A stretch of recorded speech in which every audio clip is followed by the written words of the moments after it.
Kebayang nggak sih kalau sebenarnya orang yang kalian lihat sehari-hari itu cuma orang biasa aja. Nah, tapi ternyata dia punya pekerjaan lain yang berhubungan sama makhluk halus. Nah, Dan temenan dengan Gundurwo dan Kunti. apa itu? Jangan kemana-mana, saksikan terus Yerin Review.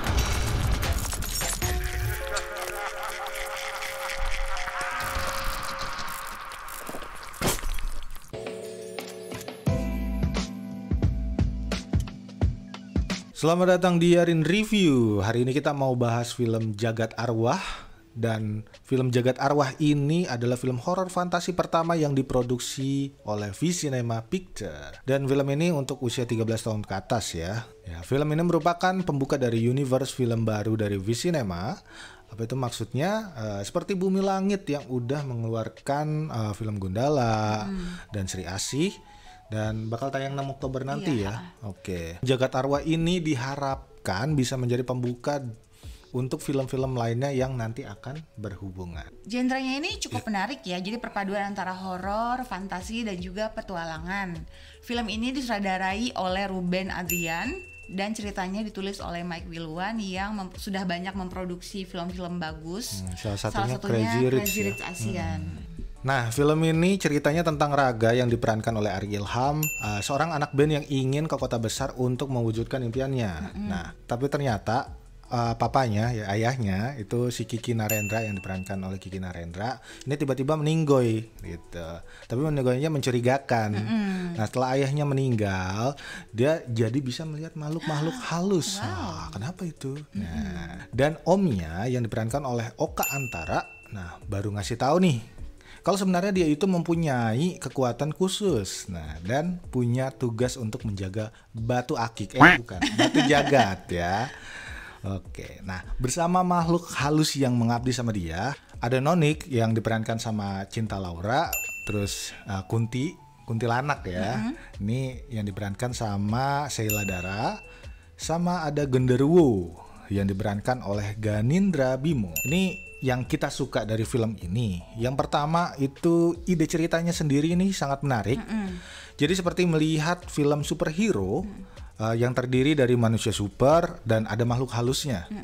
Terus kita kalau biasanya ngelihat kayak Genderuwo terus kuntilanak, hantu Belanda, serem ya, nakutin gitu kan. Nah, tapi di sini mereka kayak udah kerjasama gitu. Nah, skornya juga bagus, terus nah di sini sinematografinya bagus, terus ton pewarnaan di film ini juga cocok lah ya untuk nuansa horor superhero ya. Shoot-shootnya juga oke gitu ya. Nah, pemilihan settingnya juga bagus. Untuk tempatnya tuh di Kaliangkrik ya, kalau kalian tahu itu tuh di desa dekat gunung. Banyak pemanfaatan set yang natural, terus pemandangannya juga ya bagus. Ada desa dan pegunungan di sana. Terus Padang ada pasir, juga, ada ala-ala film Dune ya. Iya. Di hutan juga ada.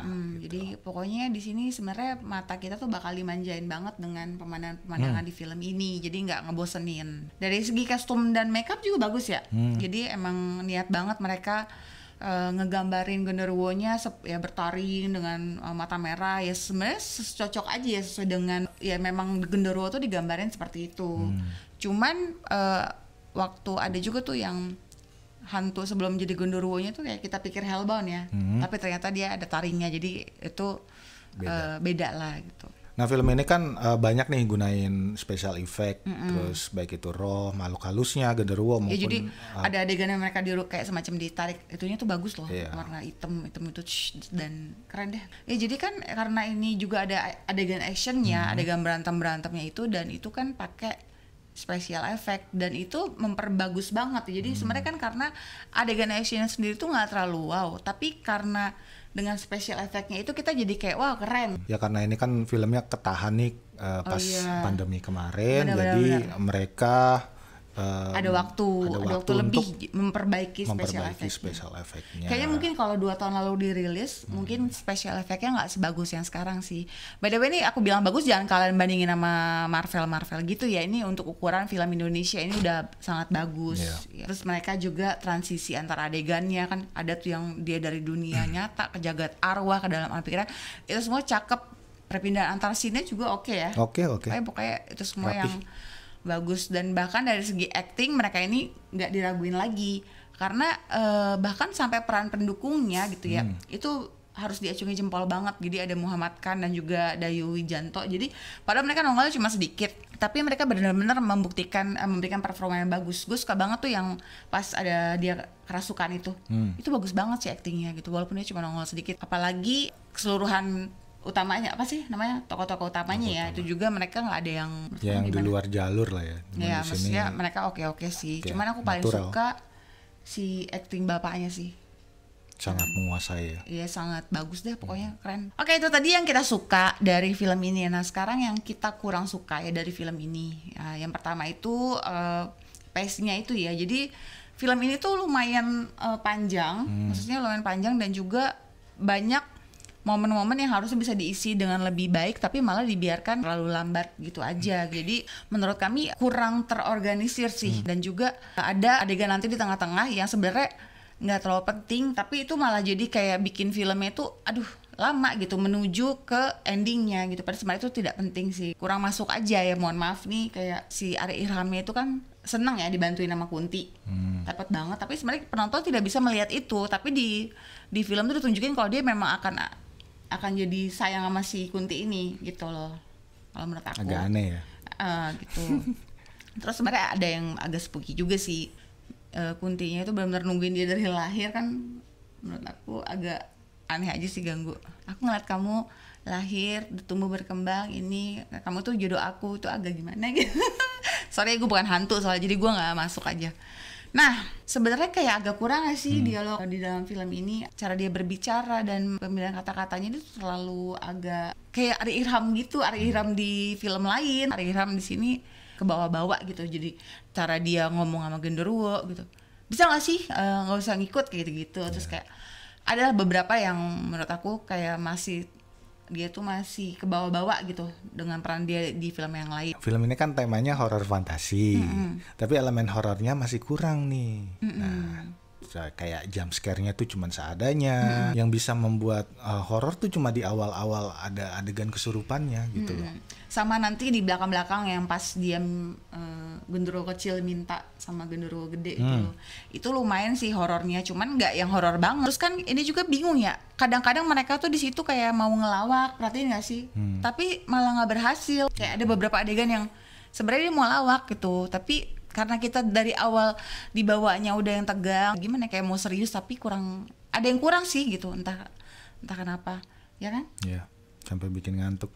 Ya, benar sih. Di sini juga walaupun dia tidak terlalu dibikin mikir, tapi tetap di tengah-tengah tuh emang ada yang membuat kita tuh jadi kayak ngantuk gitu. Walaupun sebenarnya kita tetap nonton, kita paksa nonton ya, karena kita harus ngerti. Itu pas di pertengahan lah ya, iya, bikin ngantuk. Nah, tapi pas di ujungnya sih aku suka sih, lumayan, karena langsung dikeluarkan lah visual efeknya gitu. Ultimate langsung. Iya, dan plot twistnya dikeluarkan. Kalian harus berusaha nonton sampai habis sih intinya. Terus yang kurang juga ya dari segi cerita, di sini kan konflik awalnya kan Raka ingin memilih jalan hidupnya gitu yang bukan pilihan orang tua. Jadi sebenarnya itu bagus sih, ya kan? Jadi karena relate juga dengan anak-anak muda zaman sekarang tuh kan banyak yang melakukan apa yang diinginkan oleh orang tuanya, tapi mereka sebenarnya pengennya begini. Nah sebenarnya itu kayak mau nyinggung hal seperti itu juga. Tapi di sini kurang bagus ditampilkannya alasan kuat kenapa dia benar-benar pengen ngeband. Jadi kalau yang kita nonton itu kayaknya cuman kayak seorang anak kampung pengen ninggalin bapaknya yang kerjaannya cuman sebagai penjual obat gitu. Jadi kayak keinginan dia buat ngeband tuh bukan karena misalnya ditampilkan apakah dia benar-benar bagus ngebandnya, apakah dia benar-benar berhasil menulis lagu, atau misalnya dia kan di sini kan nggak diceritain banget tuh nyokapnya. Ya kan, walaupun nanti di tengah-tengah tuh dia ada bilang ini lagu yang aku tulis buat nyokap. Nah itu tuh di sebelum-sebelumnya tuh nggak dikasih tuh. Lo kenapa ketawa? Proses kenapa dia tuh benar-benar pengen ninggalin bokapnya tuh kayak kurang kuat. Jadi aku sendiri kurang simpati sama tokoh utamanya gitu. Jadi malah lebih kesian ke bokapnya disalahin. Aku tuh gini gara-gara bapak gitu kan, ya kan. Jadi ya kurang divisualisasikan dengan baik. Nah tiba-tiba dia terpaksa menjadi Aditya ketujuh, karena kan kemanapun dia mau kabur, entah dia diintilin sama makhluk halus yang jahat gitu, ataupun dia mau diincar darahnya kan kata omnya, jadi mau nggak mau dia latihan jadi ini gitu. Padahal sebenarnya harusnya bisa dibuat lebih meyakinkan lagi perkembangan antara dia tuh benar-benar mau mengambil tanggung jawab sebagai Aditya ketujuh ini. Tapi itu tidak disampaikan dengan baik gitu. Sama satu lagi nih yang aku kurang srek juga, kan di akhir cerita tuh nih spoiler banget ya, dia tuh kayak ada asrama gitu ya sama Kunti, tapi menurut aku tuh aneh. Apa sih membuat dia benar-benar bisa jadi sayang banget sama tuh makhluk halus, jadi kayak kurang gitu, karena kan cuman dibilangin kata si Kunti dia dan si Raka ini adalah di masa lalu bersama gitu ya kan, jadi kamu adalah jodoh aku gitu, dan aku kan selalu lindungi kamu. Masa segampang itu sih gitu, menurut aku sih itu, dan kayak agak dipaksain doang. Aku malah suka ngelihat si Genderuwo di sini itu kayak benar-benar tulus mengabdi gitu, dia benar-benar kayak waktu dia diusir aja dia tuh kayak gitu, gue kayak sedih juga. Gue malah itu deh, malah lebih appreciate orang-orang di sekitar tokoh utamanya ini gitu. Kalau kamu apalagi yang belum disampaikan di sini? Yang menjengkelkan? Iya, kurang. Yang kurang ya yang tadi, yang pas dia mau nyanyi itu kan harusnya udah, kalau emang dia basicnya anak band kasih aja lagu gitu, nggak usah coba dong nyanyiin, tapi ujung-ujungnya nggak nyanyi. Terus yang pertama cuman teriak doang. Ya udah, kalau emang pengen emang ininya dia ditonjolin dong, kasih aja gitu dikit-dikit gitu loh. Bener. Jangan cuman kiasan musiknya dia anak bandnya doang gitu loh, cuman teriak gitu doang buat apa gitu loh. Kayak banyak juga ceritanya yang kayak dia latihan persiapan yang harus ngebunuh 4 dirinya sendiri yang lain, tapi itu kayak kurang kepake juga, ya nggak, waktu di final dia berantem dengan penjahatnya gitu, kayak dia cuman yang penting ketemu sama bokapnya terus kayak langsung kuat. Sebenarnya sayang banget sih, padahal kita udah nungguin ya. Oke, baik, kita akan langsung kasih nilai untuk film Jagat Arwah ini. Simple aja, aku kasih nilai 6. Ya kalau aku sih ya sebenarnya mau ngasih nilai 6 juga, cuma aku kasih nilai 7 untuk keberanian si Visinema ini untuk meramaikan genre film Indonesia ya. Jadi nggak yang genrenya itu aja, tapi ada genre baru gitu. Oke, intinya kesimpulannya untuk film Jagat Arwah ini masih layak untuk kalian tonton bagus. Ya, masih bagus untuk kalian tonton untuk di umur 13 tahun ke atas, dan ya untuk cuman hiburan-hiburan aja lah ya, nggak usah dianggap film juga. Apa horor yang wah gimana gitu. Enggak, horornya tuh sih cuman dari elemen makhluk-makhluk halusnya doang sih menurut aku. Ya untuk film pertama Visinema ya, horor fantasi pertama ini baru ini doang sih memadukan antara superhero dan juga makhluk-makhluk kepercayaan Indonesia ya. Oke lah, intinya dari Visinema agak perhalus lagi lah sedikit. Sayang banget ya, maksudnya ini kan niatnya untuk menjadi film yang membuka universe baru, tapi ini keterkesannya sih kurang wah dari segi ceritanya. Cuman kan kalau kalian yang udah nonton, kalian tahu sendiri di akhirnya tuh kan kayak ada scene yang bakal wah ini akan ada lanjutannya kan gitu. Jadi semoga nanti lanjutannya itu bisa jauh lebih bagus daripada film yang ini. Oke, itu aja review dari kita. Kalau kalian setuju boleh kalian komen, ataupun kalau kalian merasa pendapat kalian berbeda boleh banget juga komen di kolom komentar. Ya mohon maaf, ini semuanya adalah pendapat kami pribadi. Jadi jika kalian suka dengan video kami silakan like, dan jangan lupa yang baru mampir silakan klik subscribe dan follow Instagram kami di @iniyerin. Itu aja karena sosmed kita terbatas. Sampai jumpa di konten berikutnya. Dadah.